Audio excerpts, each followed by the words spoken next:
Sang bayangan di gerbang Majapahit. Matahari condong di barat ketika Sabdo Palon berdiri di pelataran keraton Majapahit. Angin sore membawa aroma bunga tanjung dan abu dupa dari altar-altar kecil yang menyala di sepanjang jalan batu. Dari kejauhan, suara gamelan terdengar lirih, seolah mencoba menutupi kegelisahan yang menebal di udara. Di balik kemegahan tembok merah bata, bayang-bayang istana mulai memanjang, seperti menandai akhir dari sesuatu yang agung. Sabdo Palon menatap gerbang besar yang terbuat dari batu andesit hitam. Di sanalah setiap pejabat, prajurit, dan rakyat datang menyembah. Namun hari itu, udara terasa berbeda, lebih berat, lebih dingin. Ia menundukkan kepala, meraba tanah dengan ujung jarinya, lalu berbisik pelan. Tanah ini mulai kehilangan suaranya. Di belakangnya, langkah berat mendekat. Naya Gading, penjaga istana yang setia, berhenti beberapa hasta dari tempatnya berdiri. Kakang Palon, Prabu menunggumu di Belwitana. Ada kabar dari perbatasan timur, Blambangan bergolak. Sabdo Palon hanya mengangguk. Gelombang akan datang, Naya, tapi bukan dari laut. Dari dalam dada manusia sendiri. Mereka berjalan menyusuri lorong panjang yang dihiasi relief kisah Ramayana. Cahaya senja menimpa ukiran batu, membuat setiap tokoh tampak hidup. Rama memanah, Sita bersedih, Rahwana murka. Semua kisah itu seolah berulang dalam dunia nyata. Di Balairung, Prabu Brawijaya duduk di singgasananya. Wajahnya teduh namun mata menyimpan kabut kekhawatiran. Palon, katanya lirih. Aku bermimpi. Dalam mimpi itu, istana tenggelam oleh lautan kabut. Dan dari langit turun cahaya merah. Apakah ini pertanda buruk?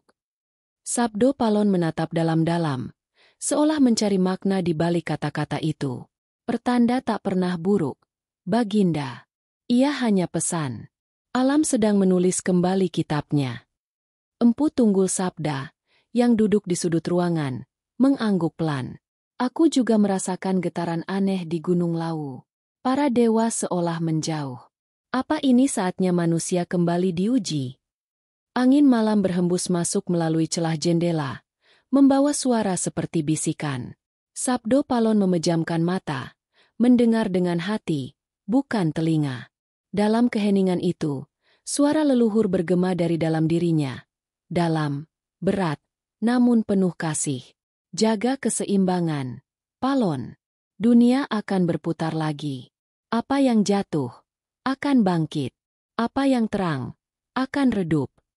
Ia membuka mata. Waktu kita tak panjang, katanya lirih. Bukan hanya raja yang akan diuji, tapi seluruh tanah ini. Leluhur sudah berpesan, jika keseimbangan hilang, Majapahit akan menjadi bayangan di antara dua dunia. Prabu Brawijaya berdiri, menatap keluar jendela. Di langit, bulan sabit baru saja muncul, memantulkan cahaya pucat ke taman istana.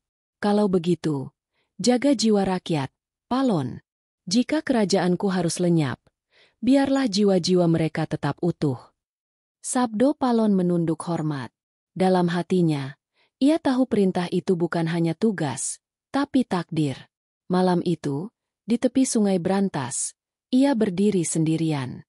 Air mengalir pelan, membawa pantulan bintang-bintang.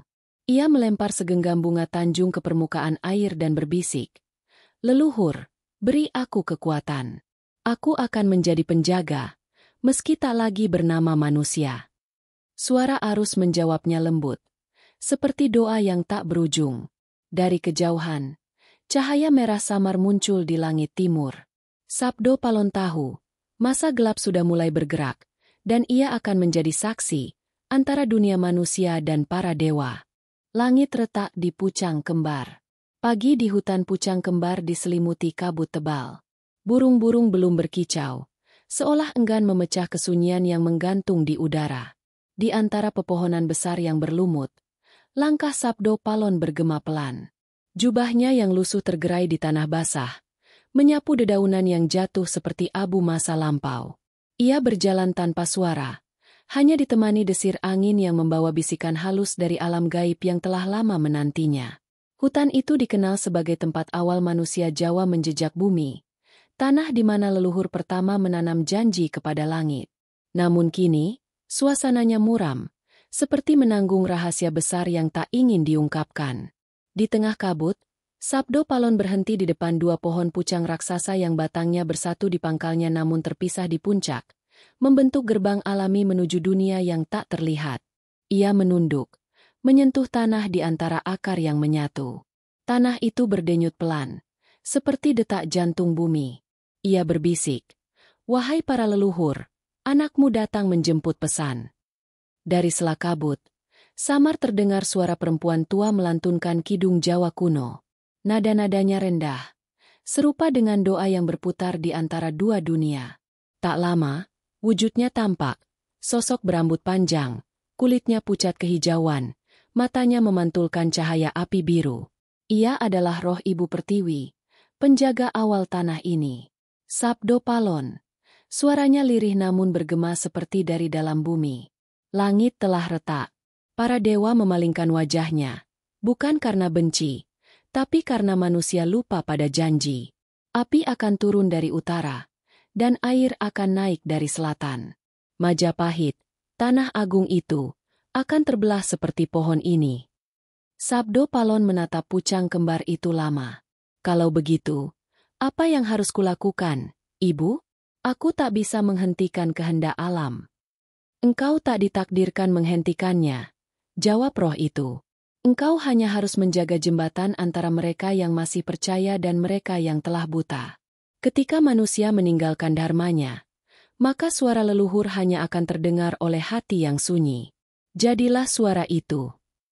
Dari kejauhan, terdengar suara petir, padahal langit masih jernih. Burung-burung yang tadi diam kini berhamburan, melingkar di atas pucang seperti pusaran doa.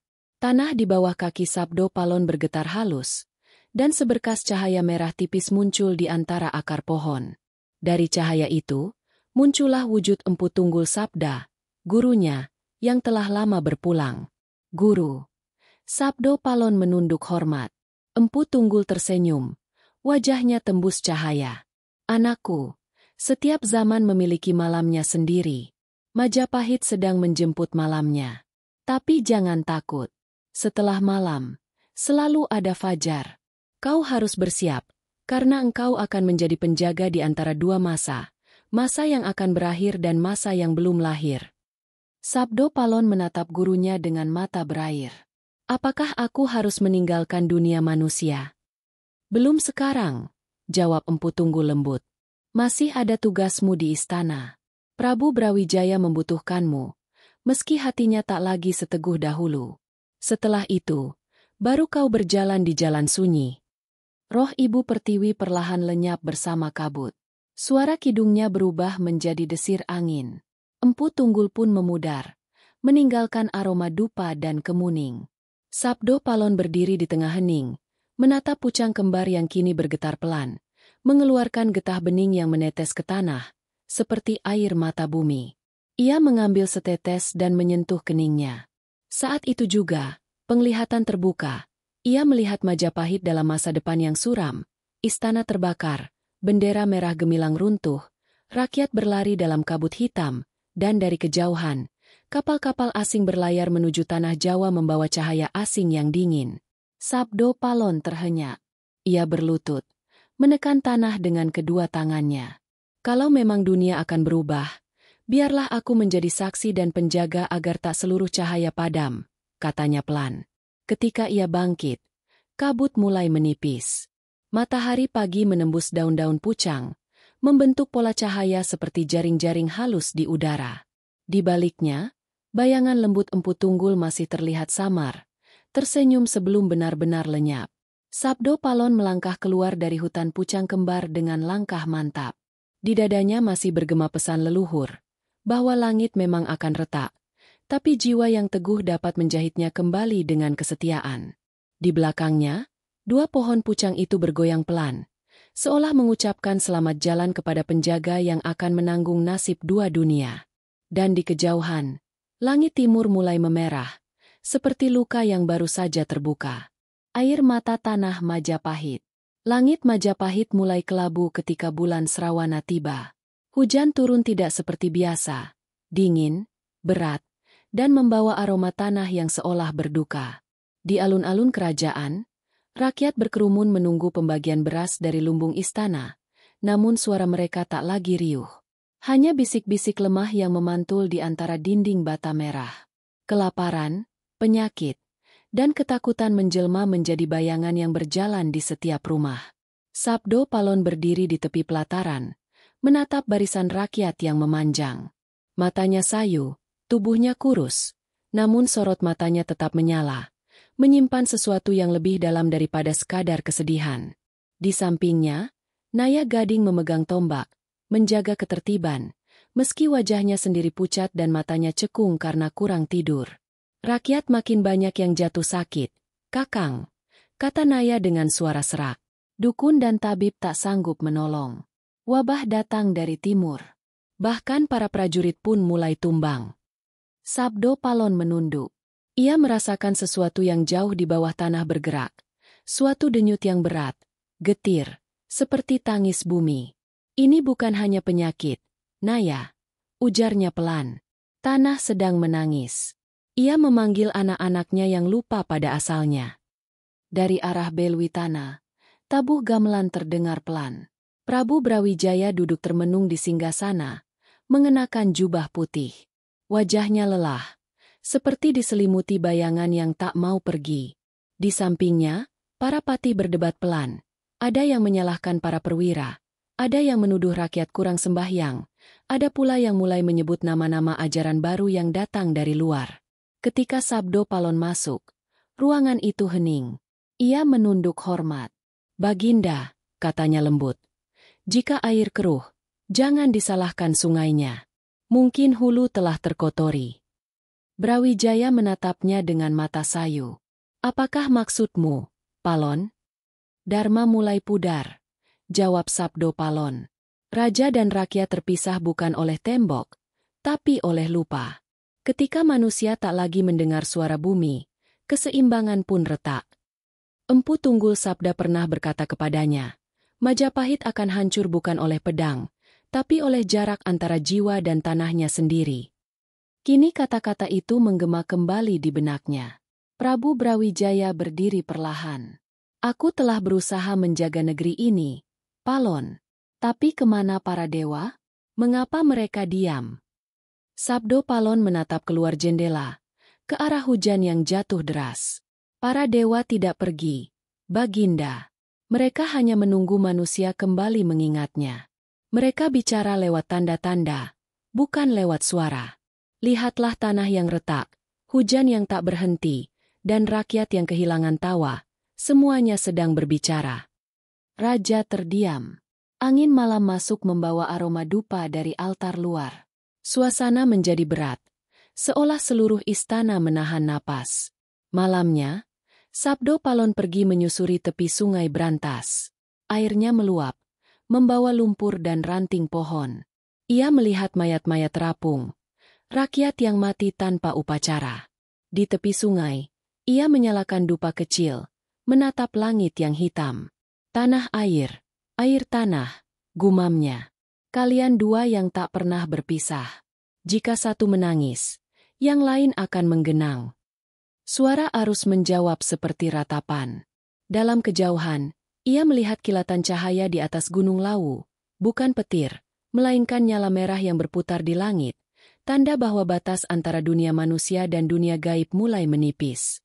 Ia tahu, masa ujian sudah di depan mata. Tiba-tiba, dari balik kabut, muncul seorang anak kecil, basah kuyup, membawa kendi tanah. "Kakang," katanya polos. "Ibuku bilang kendi ini berisi air suci dari pucang kembar. Tapi sekarang airnya hitam. Apa artinya?" Sabdo Palon berjongkok, menatap kendi itu. Ia membuka tutupnya. Bau lumpur busuk menyebar. "Air ini bukan kotor, Nak. Ia sedang menyimpan kesedihan bumi. Kelak, kalau kau besar, kau akan tahu kenapa bumi menangis." Anak itu menatapnya bingung, lalu berlari pergi membawa kendi itu kembali ke rumahnya. Sabdo Palon berdiri diam lama. Dalam hati, Ia berbicara kepada roh-roh leluhur yang bersemayam di bawah tanah Majapahit. Jika ini ujian, biarlah aku memikulnya. Jangan biarkan rakyat terbenam dalam gelap. Angin bertiup kencang, meniupkan abu dupa ke arah sungai. Cahaya samar dari langit memantul di permukaan air, membentuk siluet wajah-wajah arwah leluhur. Mereka memandang Sabdo Palon dengan mata sendu, seolah meminta maaf atas nasib yang tak dapat diubah. Ketika pagi tiba, hujan berhenti. Langit memucat, dan kabut menutup istana. Di halaman, rakyat masih berbaris menunggu pertolongan yang tak datang. Sabdo Palon berdiri di gerbang, matanya menatap jauh ke arah timur, tempat Gunung Lawu berdiri tegak. Ia tahu, saatnya mendaki telah dekat. Di tanah Majapahit, air telah menetes menjadi air mata, dan setiap tetesnya membawa kisah tentang sebuah kejayaan yang sedang mengalir perlahan menuju senja. Sumpah di puncak Lawu. Kabut turun dari lereng Gunung Lawu seperti tirai putih yang menelan segala warna. Angin berembus dingin, membawa aroma cemara dan belerang yang samar. Di tengah kabut itu, Sabdo Palon mendaki perlahan. Langkahnya mantap meski tubuhnya renta. Sejak meninggalkan istana 3 hari lalu, ia belum tidur. Hanya doa dan kidung yang menjadi temannya di sepanjang jalan batu yang licin. Gunung Lawu bukan gunung biasa. Disinilah, konon, batas antara dunia manusia dan dunia para dewa menjadi setipis napas. Setiap batu, setiap pohon, seakan menyimpan jiwa yang berjaga. Sabdo Palon tahu, perjalanan ini bukan sekadar ziarah, tetapi panggilan terakhir untuk memahami takdir Majapahit dan dirinya sendiri. Ketika sampai di pertengahan lereng, kabut menipis. Di depan terbentang sebuah padang rumput luas yang dihiasi bunga edelweiss kuning.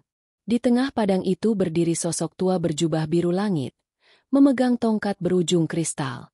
Matanya bersinar seperti bintang. Suaranya dalam namun menenangkan. Aku telah menunggumu, Sabdo Palon, kata sosok itu.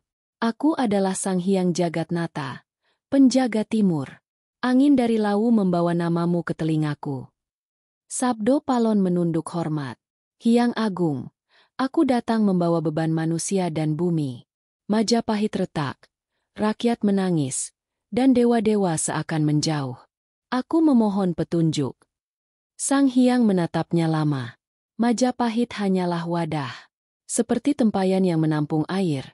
Ia akan retak ketika airnya tak lagi jernih. Tapi bukan kehancuran yang penting, melainkan apa yang lahir dari serpihannya. Sabdo Palon menatap tanah di bawah kakinya. Apakah yang lahir dari kehancuran ini akan membawa cahaya atau kegelapan? Sang Hyang tersenyum tipis. Keduanya, karena dunia tak bisa hidup tanpa bayangan. Akan datang ajaran baru dari arah laut, membawa cahaya yang berbeda. Dan ketika itu tiba, tanah ini akan berguncang. Engkau, Palon, akan menjadi saksi dan penyeimbang. Tapi untuk itu, engkau harus meninggalkan bentukmu sebagai manusia. Sabdo Palon tertegun. Meninggalkan manusia? Apakah itu berarti aku harus mati? Tidak mati, jawab Sang Hyang lembut. Hanya berganti wujud. Kau akan menjadi penjaga antara dunia. Tak akan menua, tak akan lahir kembali, sampai waktu berputar ke masa seimbang. Namun jalan itu bukan tanpa harga. Kau akan menyaksikan semua yang kau cintai lenyap, satu demi satu. Sabdo Palon menutup matanya. Di benaknya terbayang wajah Prabu Brawijaya yang tua dan muram, rakyat yang kelaparan, Naya Gading yang setia menjaga istana, serta tanah Majapahit yang kini sepi doa. Air matanya jatuh di tanah Lawu, menyatu dengan embun. Jika itulah dharma yang harus kutempuh, aku terima, bisiknya. Sang Hyang mengangkat tongkatnya. Langit tiba-tiba membelah, memunculkan lingkaran cahaya di puncak gunung. Dari dalamnya, terdengar suara kidung suci dalam bahasa kuno yang tak lagi diingat manusia.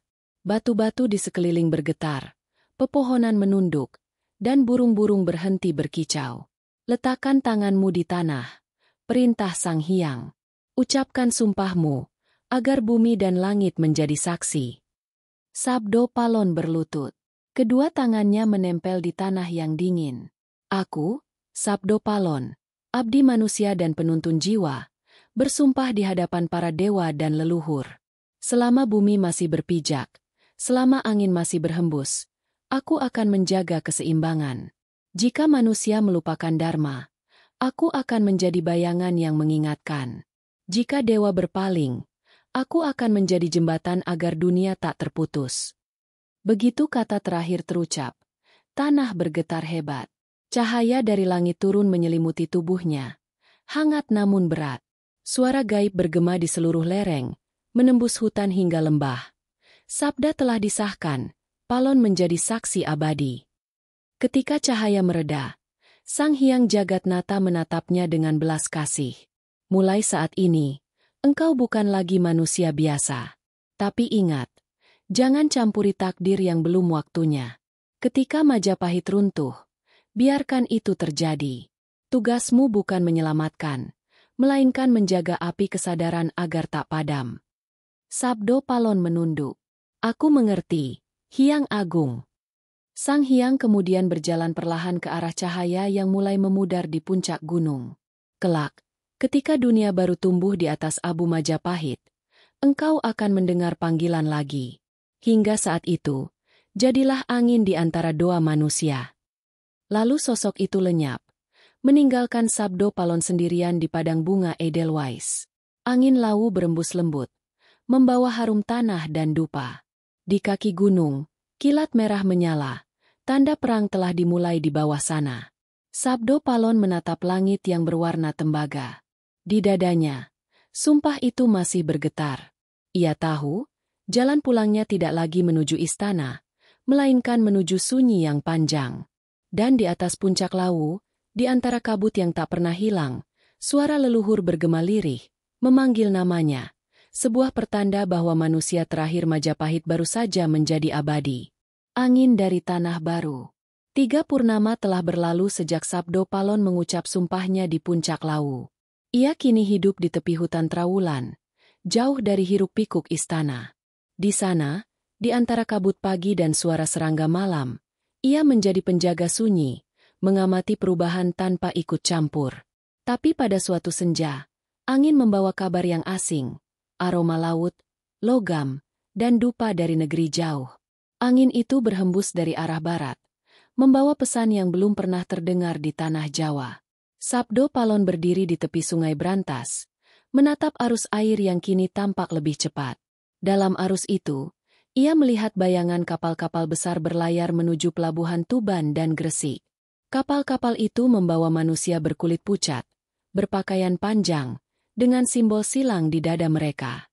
Mereka datang bukan untuk berperang, melainkan untuk berdagang.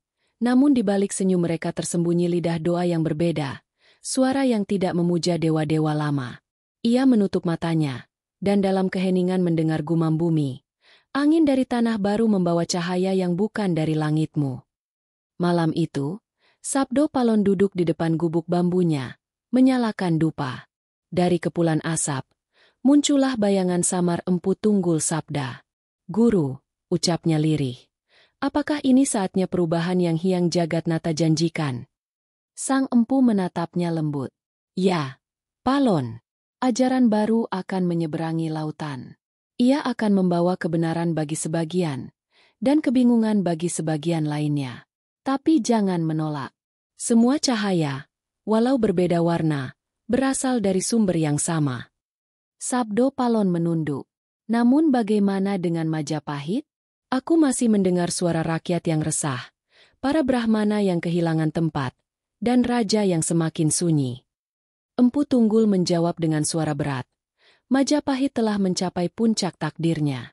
Kini yang tersisa adalah kejatuhan yang harus diterima dengan rendah hati. Dari reruntuhannya, tanah baru akan lahir, tapi bukan dengan nama yang sama. Keesokan harinya, Sabdo Palon berjalan menuju istana untuk terakhir kalinya. Jalan batu yang dulu megah kini ditumbuhi rumput liar.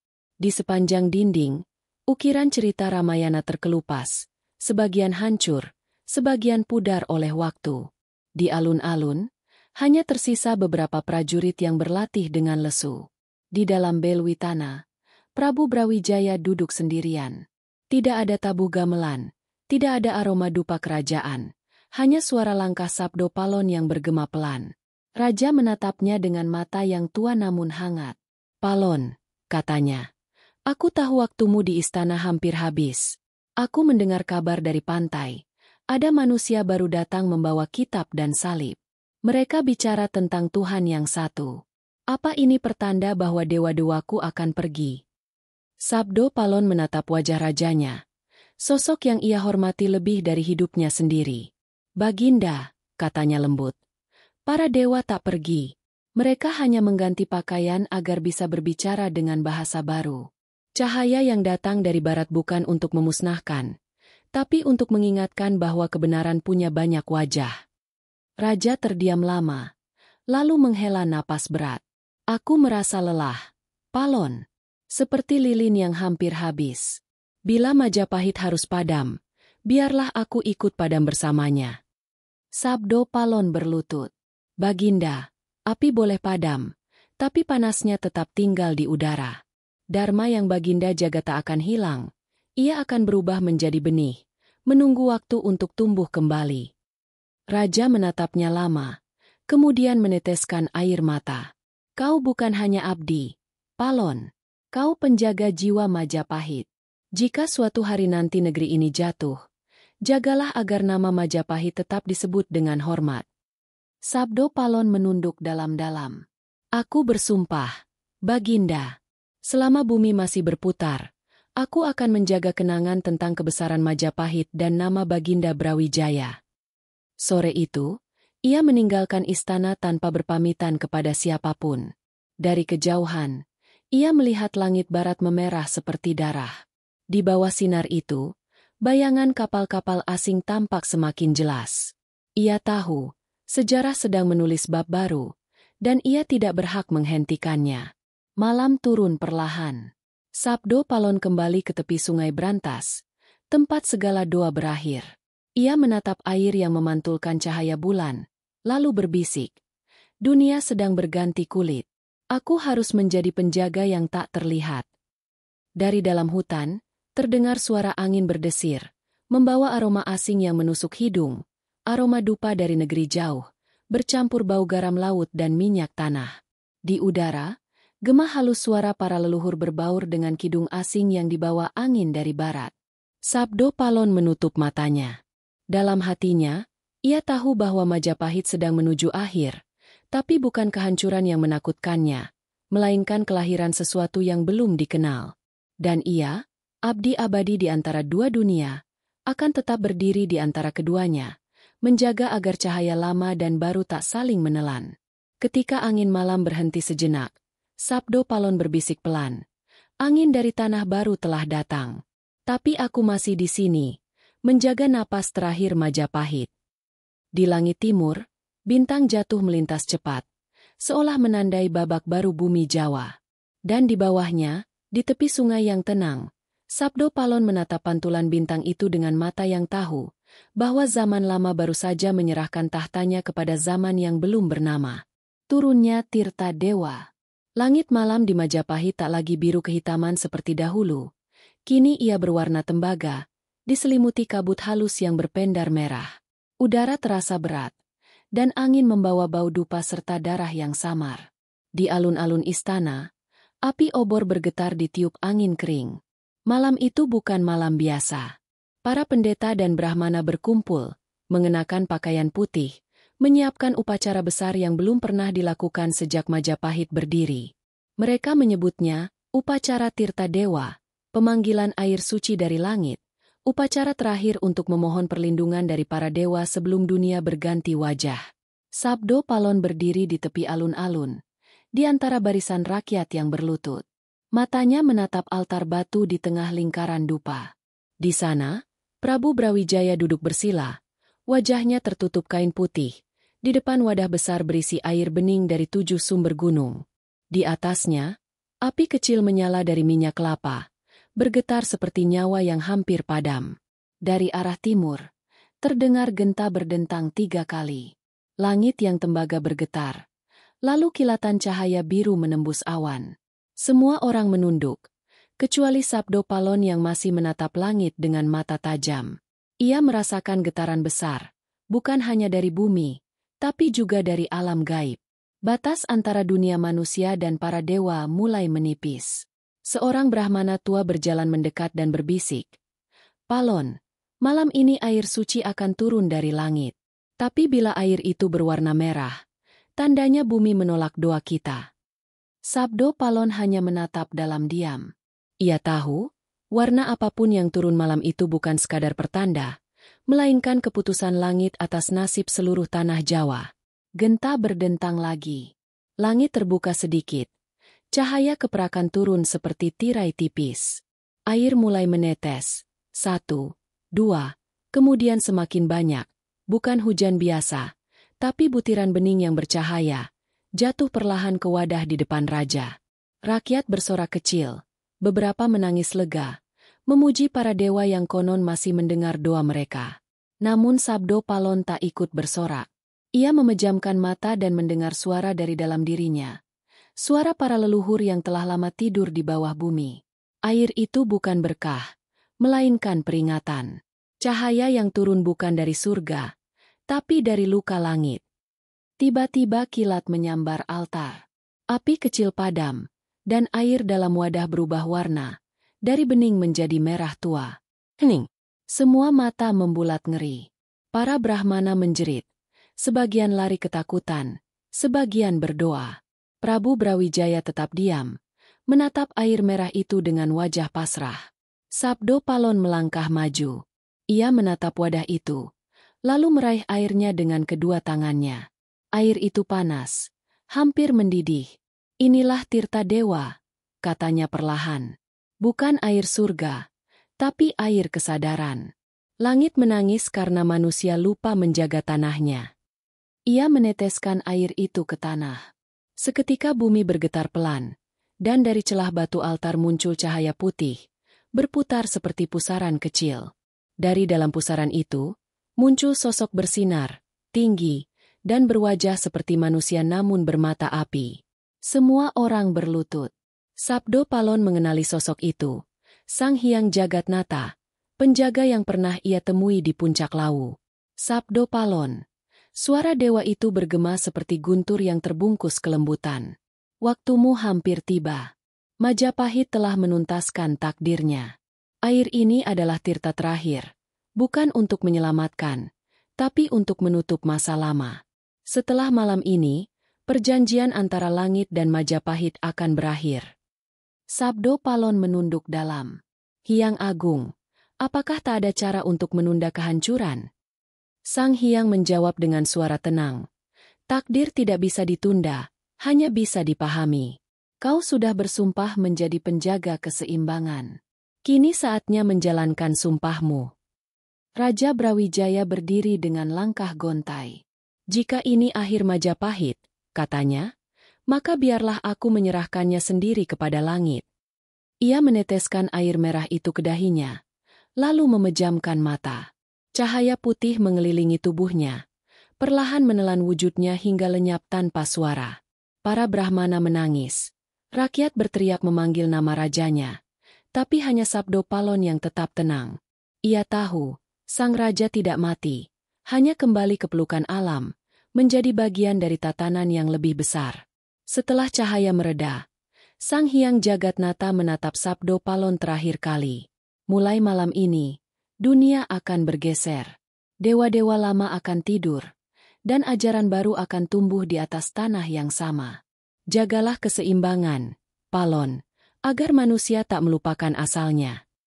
Sosok itu lenyap ke langit. Hujan merah berhenti. Di tengah alun-alun, hanya tersisa Sabdo Palon, berdiri sendirian di antara dupa yang padam dan altar yang retak. Angin malam berembus pelan, membawa aroma garam dari laut jauh di barat. Tanda bahwa dunia baru telah benar-benar datang. Ia menatap ke arah istana yang kini gelap, lalu berbisik lirih. Majapahit telah kembali ke langit. Kini tugas penjaga dimulai. Langit memucat, bintang-bintang berkelip redup. Dan dari arah timur, terdengar suara gamelan samar, bukan dari manusia, tapi dari para leluhur yang berpamitan. Tirta dewa telah turun, dan bersamanya, cahaya lama Majapahit perlahan menghilang dari bumi Jawa. Api di antara dua dunia. Api telah menyala di seluruh Majapahit, namun bukan api biasa. Bukan hanya dari tungku atau obor, tapi api peperangan dan kebencian yang merembes ke hati manusia. Rakyat terpecah, prajurit bertikai, dan kota-kota kecil di tepi sungai berantas mulai terbakar. Sabdo Palon berdiri di puncak bukit kecil, memandang kejauhan. Nyala api merah menari di antara kabut hitam malam. Di dadanya, sumpah yang diucapkan di laut terus bergetar, memanggilnya untuk menjaga keseimbangan, namun hatinya berat. Ia menutup mata, merasakan arus energi antara manusia dan dunia gaib. Di satu sisi, rakyat takut, menangis, dan membakar rumah mereka sendiri karena khawatir akan datangnya bencana. Di sisi lain, roh-roh yang ia temui di Pucang Kembar dan Tirta Dewa berbisik dengan nada keras, menuntut agar keseimbangan dijaga. Palon, bisik mereka. Jangan biarkan cahaya padam, tapi jangan biarkan manusia hancur. Dari kejauhan, terdengar teriakan prajurit Majapahit yang menyerbu desa-desa yang diduga mendukung musuh. Ledakan kayu dan benturan pedang menambah suara api yang bergemuruh. Sabdo Palon menahan napas, merasakan panas api yang menular hingga ke kulitnya, tapi juga rasa dingin dari roh yang menunggu di balik kabut. Ia tahu, ia berada di antara dua dunia, antara manusia dan gaib, antara sejarah dan takdir. Di tengah malam, ia mendengar suara lembut, namun tegas. Seorang perempuan muncul di antara kabut, berbalut kain putih yang berkilau samar. Matanya biru, seperti langit sebelum senja. Ia adalah roh Dewi Ratri, penjaga malam dan penyeimbang api. Palon, katanya, jika kau gagal, dunia akan hancur.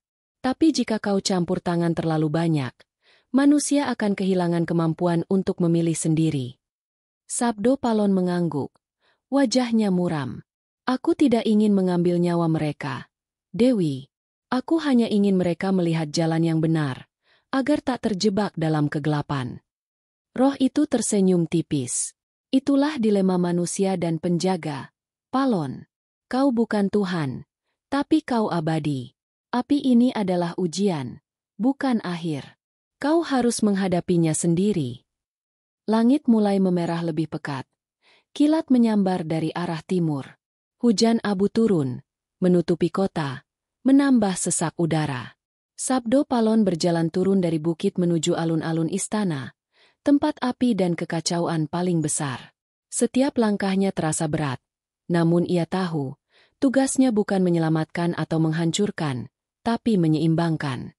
Di tengah kerumunan, ia melihat Naya Gading memimpin sekelompok prajurit yang mencoba menenangkan warga. Namun wajah mereka kosong, mata mereka terisi ketakutan. Sabdo Palon mengangkat tangannya, menenangkan diri, lalu menempelkan telapak pada tanah yang panas oleh reruntuhan. Ia merasakan denyut bumi, bagian yang tersakiti oleh manusia, bagian yang sedih karena roh-roh gaib terus menunggu. Semua yang hidup akan menanggung konsekuensi, bisiknya. Tapi jangan sampai cahaya hilang.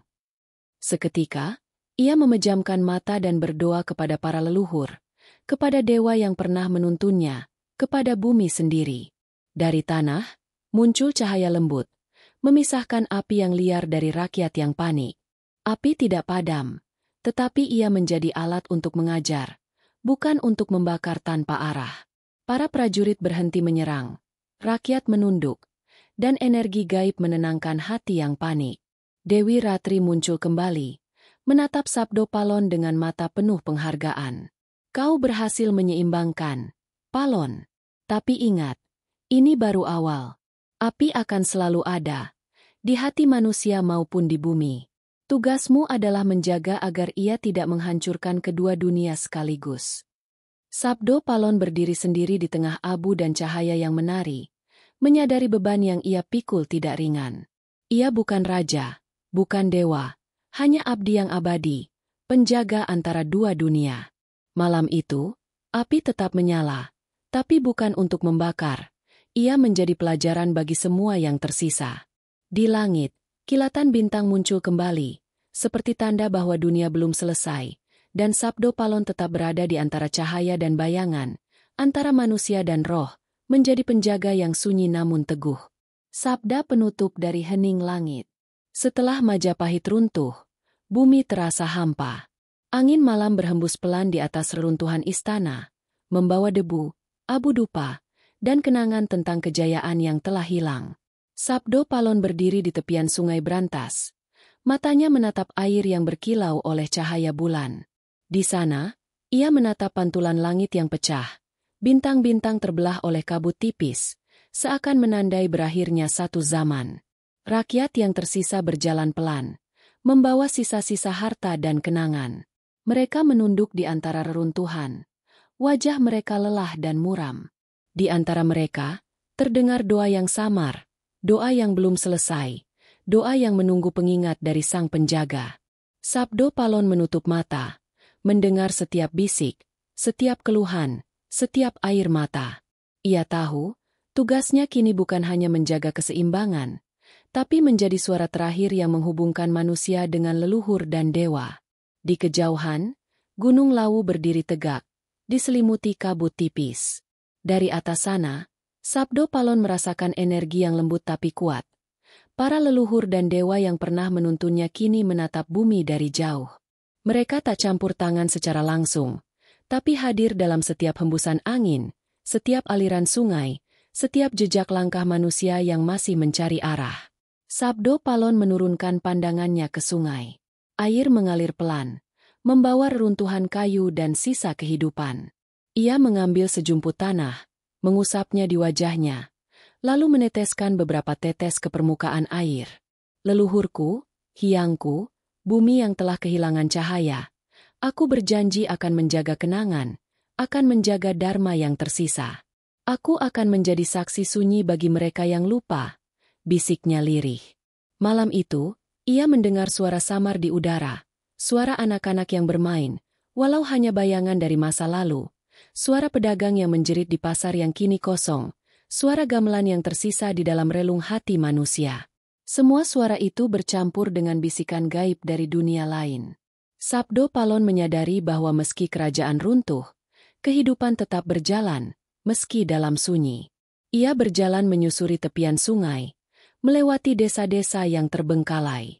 Setiap rumah yang hancur membawa cerita, setiap pohon yang tumbang membawa pelajaran. Sabdo Palon berhenti di sebuah pohon beringin tua, menempelkan tangannya ke kulit pohon. Ia mendengar denyut kehidupan di dalamnya, akar yang masih memegang tanah, daun yang masih menari di angin. Ini adalah dunia yang harus tetap dijaga, meski manusia lupa, katanya pada dirinya sendiri. Tiba-tiba, kabut di atas sungai bergerak, membentuk sosok samar seorang anak kecil. Matanya bersinar lembut, seperti cahaya bulan. "Kakang Palon," suara itu terdengar halus. "Apakah aku bisa melihatmu lagi di masa depan?" Sabdo Palon tersenyum tipis. "Nanti, ketika waktu berputar, ketika manusia belajar lagi dari Dharma dan bumi, kau akan mendengar namaku sebagai suara yang mengingatkan. Aku tidak akan berada di depan mata, tapi di antara hembusan angin dan bisikan doa." Angin malam berembus, membawa aroma tanah basah dan bunga yang tumbuh liar di antara reruntuhan. Cahaya bulan memantul di permukaan sungai, membentuk garis tipis yang berkilau seperti jalur menuju langit. Sabdo Palon menatapnya lama, merasakan kesunyian yang penuh makna, bahwa meski Majapahit hilang, semangatnya tetap hidup dalam jiwa manusia yang masih ingin mendengar. Ia duduk di tepi sungai, menundukkan kepala, dan mulai bersenandung pelan kidung kuno yang pernah diajarkan Empu Tunggul Sabda. Kidung itu tidak untuk orang banyak, tapi untuk bumi dan para leluhur. Suara itu mengalir, bercampur dengan desiran air dan angin malam, menandai awal baru di antara reruntuhan, sebuah janji bahwa keseimbangan akan tetap ada, meski dalam kesunyian. Malam semakin larut, dan Sabdo Palon berdiri. Matanya menatap langit timur, di mana cahaya fajar mulai menyapu kabut. Ia tahu, tugasnya belum selesai. Ia bukan lagi manusia biasa, melainkan penjaga sunyi, abadi di antara dua dunia, dunia manusia dan dunia para dewa. Majapahit telah berakhir, bisiknya, tapi Dharma tetap hidup. Aku akan menjaga cahaya itu, hingga suatu saat manusia kembali mengingatnya. Dan di hening malam itu, di tepian sungai berantas yang sepi, Sabdo Palon berdiri tegak, seorang saksi abadi, seorang penjaga yang berjanji pada kembalinya Sabdo Palon. Bertahun-tahun telah berlalu sejak Majapahit runtuh. Sungai berantas mengalir tenang. Ladang dan hutan mulai menutup reruntuhan kota kuno. Dunia manusia berubah. Pedang digantikan tulisan. Perahu layar digantikan kapal-kapal besar. Namun banyak yang lupa pada leluhur dan dewa yang pernah menjaga bumi ini. Di sebuah desa kecil di kaki Gunung Lawu, seorang pemuda bermimpi terus-menerus tentang suara kuno yang memanggil namanya. Suara itu lembut, tapi menembus jiwa. Pemuda itu bernama Arya, cucu dari seorang pendeta yang pernah menyaksikan sisa kejayaan Majapahit. Dalam mimpinya, ia melihat sosok tinggi, berjubah lusuh, berdiri di antara kabut dan cahaya. Mata sosok itu bersinar lembut, penuh kepastian dan kesedihan. Arya terbangun dengan jantung berdegup kencang, dan kata pertama yang terdengar dari bibirnya adalah, "Palon." Sabdo Palon, kini menjadi penjaga abadi antara dunia manusia dan dunia gaib, merasakan panggilan itu. Ia berdiri di tepian sungai berantas. Tubuhnya terselimuti cahaya tipis yang hanya terlihat oleh jiwa yang bersih. Ia tahu, dunia baru ini, meski tampak damai, mulai melupakan keseimbangan yang pernah ada. Ia harus kembali, bukan sebagai manusia, tapi sebagai pengingat, penyeimbang antara cahaya dan bayangan. Arya berjalan ke sungai di pagi yang berkabut, membawa kendi kecil berisi air dari sumber suci Lawu. Dalam hatinya, ia merasa ada sesuatu yang lebih besar memanggilnya. Ketika ia melempar pandang ke permukaan air, bayangan Sabdo Palon muncul, samar tapi nyata. Matanya dalam, penuh dengan kekuatan dan kelembutan sekaligus. "Siapa kau?" tanya Arya, suaranya bergetar. "Anak muda," jawab Sabdo Palon, suaranya bergema lembut. "Aku adalah penjaga antara dunia manusia dan para dewa. Namaku Sabdo Palon. Aku telah menunggu saat ini, ketika dunia kembali membutuhkan pengingat." Arya menunduk, merasakan aura yang tak bisa dijelaskan dengan kata-kata. "Mengapa aku bisa melihatmu?" Sabdo Palon tersenyum tipis. "Karena hatimu masih mendengar suara yang lain. Suara yang hilang bagi banyak orang. Engkau dipilih, bukan untuk menjadi aku, tapi untuk mendengar dan meneruskan pesan. Dunia baru ini sedang diuji. Cahaya dan bayangan akan selalu ada, dan kau harus siap memilih jalanmu." Angin malam berhembus, membawa aroma tanah basah dan bunga liar. Cahaya matahari pagi memantul di permukaan sungai, membentuk pola seperti jaring halus. Sabdo Palon melangkah ke atas batu besar, menatap desa yang mulai hidup kembali dari reruntuhan masa lalu. Ia berbicara dengan suara yang terdengar hanya bagi Arya. "Anakku, dengarlah," katanya. "Majapahit telah pergi, tapi Dharma tetap hidup di antara manusia. Aku adalah penjaga, bukan penguasa. Jangan takut jika cahaya atau bayangan datang. Pilihlah dengan hati, bukan dengan nafsu. Setiap keputusan akan memengaruhi dunia, meski kecil." Arya mengangguk. "Apakah aku akan melihatmu lagi, Palon?" Sabdo Palon menatap jauh ke arah hutan Lawu. "Aku akan selalu ada, tapi tidak di mata. Aku berada di desah angin, di aliran sungai, di bisikan doa yang tak terdengar. Bila kau dan mereka mendengar, maka aku hadir. Bila kalian lupa, maka aku hanya menunggu. Dunia akan selalu diuji. Anak muda, ingat itu." Mata Arya berair, tetapi ia tersenyum. Ia merasakan keberanian yang belum pernah ia rasakan sebelumnya. "Aku mengerti. Aku akan mendengarkan, dan aku akan meneruskan pesanmu." Sabdo Palon kemudian melangkah ke tepian sungai. Tubuhnya mulai memudar perlahan, bercampur dengan kabut pagi. Namun aura keabadiannya tetap tersisa, sebagai penjaga yang tak terlihat, sebagai saksi yang abadi. Ia menatap Arya sekali lagi, lalu lenyap ke dalam cahaya, meninggalkan dunia manusia dengan pesan yang tidak bisa diabaikan, bahwa keseimbangan selalu mungkin, selama ada hati yang mau mendengar. Hari itu, Matahari pagi menembus kabut, memantulkan cahaya ke permukaan air sungai berantas.